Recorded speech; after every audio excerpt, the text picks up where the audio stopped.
The Year of Miss Agnes by Kirkpatrick Hill. Chapter 16.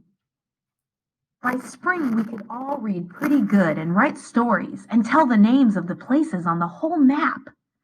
That big map was one of our best things. Plasker liked it the best.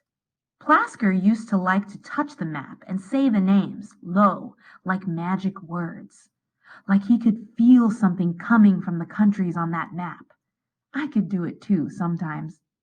When I touched Africa, I could see that long, flat place where the elephants and the zebras were, and feel the hot wind on me and smell dry grass. Now I wanted to go everywhere, and before, I never knew there was an everywhere. By spring, I could add and subtract. Boko could write now, too, and read the books Miss Agnes wrote for her. If she wanted something, she could write to us now. Not really good, but enough that we could tell. She knew a lot of signs, more than 200, Miss Agnes said, and so did all of us. We learned right along with Boko. Only Miss Agnes had to look the signs up in the book all the time. She couldn't remember them as good as us. Sometimes she'd just ask us what the sign was for book or walk or something, and we'd tell her so she wouldn't have to look it up. I have an old brain, she'd sign to Boko. It's not good. A young brain is good. Even sometimes Boko would sign bad things at us now, like when she got mad at us. Being mad in sign language is funny, so we'd laugh, and then Boko would have to laugh too. The funny thing was that we didn't just use the signs to talk to Boko, we used them to talk to each other. Like if little Pete said something, maybe Roger would sign to him, "You're crazy." Maybe when I saw Bertha in the store, I would just sign to her, "Hi." Pretty soon a lot of the grown-ups were learning some signs too. Sometimes the old men sitting around in the store with old man Anderson would be funny, throwing their hands around, pretending they were talking real fast in sign language to tease us. When Mama saw everyone getting interested in it, she even started to learn some signs. She would ask me how to say things like "be careful" and "hurry up" and bossy things like that. But me and Boko didn't care. We were just happy she was learning and not mad about it anymore. And even sometimes Mama would forget and would sign to me just like I was deaf too. The first time it happened, we all laughed, even Mama. It was so funny.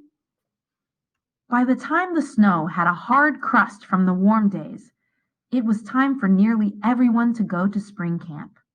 Little Pete and Roger went to Long Lake. Marie and Plasker and Toby Joe went with their folks to North Fork, and Bertha went to spring camp up at Alacaquette. There were just 5 of us left in school. Charlie Boy and Selena and me and Boko and Kenny were staying in town until time for fish camp in the summer. Spring camp was the best of all, really. Grandpa and Grandma and me and Mama and Boko went with Uncle Patty and his family once, and it was so good. We had 2 white tents we put up by the lake. In ours there were 2 bunks made from spruce poles, and there was a table and 2 gas boxes for chairs. Uncle Patty shoveled the snow over the edges of the tents to keep them tight, and set up a little Yukon stove in each tent. Those stoves kept the tents just warm. When the ice on the lake melted, Grandpa and Uncle Patty and the boys would go out in the little canoes and get as many muskrats as they could. Then at night, all the grown-ups would skin and stretch the muskrats. When they were skinning, Grandpa told us stories about the old days when he went for muskrats with his dad. They used to make a tent with moose hides, put over willows bent in a bow. They had hard times those years with no stores. Sometimes they were very hungry in the spring. But this year, the kids who were going to spring camp were sad. They knew when they got back, Miss Agnes would be gone. It would all be over. There would be another teacher next year, maybe a nice one even, but never the same as Miss Agnes. What if she wouldn't let Boko come to school? When we talked like that, Miss Agnes would try to make us like the way things would be.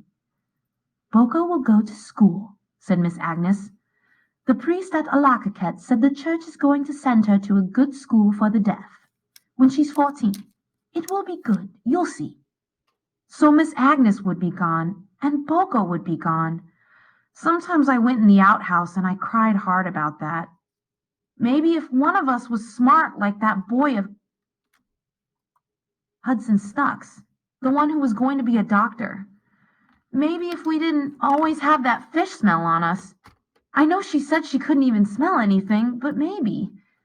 Maybe she would stay for us and teach us another year. Maybe if this England didn't have trees with pink flowers on them and that place where people sing so hard it bounces off the walls. The days were so warm the ice on the river got rotten and we couldn't walk on it. Everything sounds louder when the snow is melting, and you can hear noises from a long way off, like the sound of someone chopping wood at the other end of the village. Then the ice upriver started to push the ice by our village, and pretty soon that ice was breaking up into smaller pieces and moving down to the Yukon. The ice crunched and smashed along, pieces bumping into each other, noisy. When the ice went out, it was almost the end of school, and we were all getting ready to go to fish camp. Miss Agnes packed her things. She didn't pack the books or the phonograph or the records. I leave these for you, she said, for next year. You tell the new teacher where the old books are. She'll likely want to use them.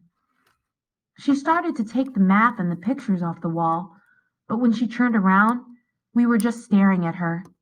It seemed like we'd die if she took those things down. So she looked at us and then dusted her hands together the way she always did when she was making up her mind. She didn't take anything off the walls. We'll leave it just this way, she said. I helped her some after everyone else had said goodbye and gone. When she had everything packed, she said to me, This teapot is for you. Remember the first day I came, when you and Bertha had tea with me? This is to remember me by. Miss Agnes, I said, I don't need nothing to remember you by. Anything, I said before she could correct me. I will always remember you. Yes, she said, being a teacher is like that. No one ever forgets their teachers. What will you do when you get to England? I asked. The first thing is, I'll get into the subway and ride to Paddington Station, she smiled. And then the train to Cambridge. And then I'll find a little house, and I'll live in it. And I'll go to King's Chapel, and have tea in a pub. Her face was sad, and happy, too. I didn't want to look at her face any more because I was going to cry, the kind of crying that makes your nose run and your throat ache. I have to go, I said. Mama is waiting for me. Yes, she said. Take good care of Boko, will you? I will, I said.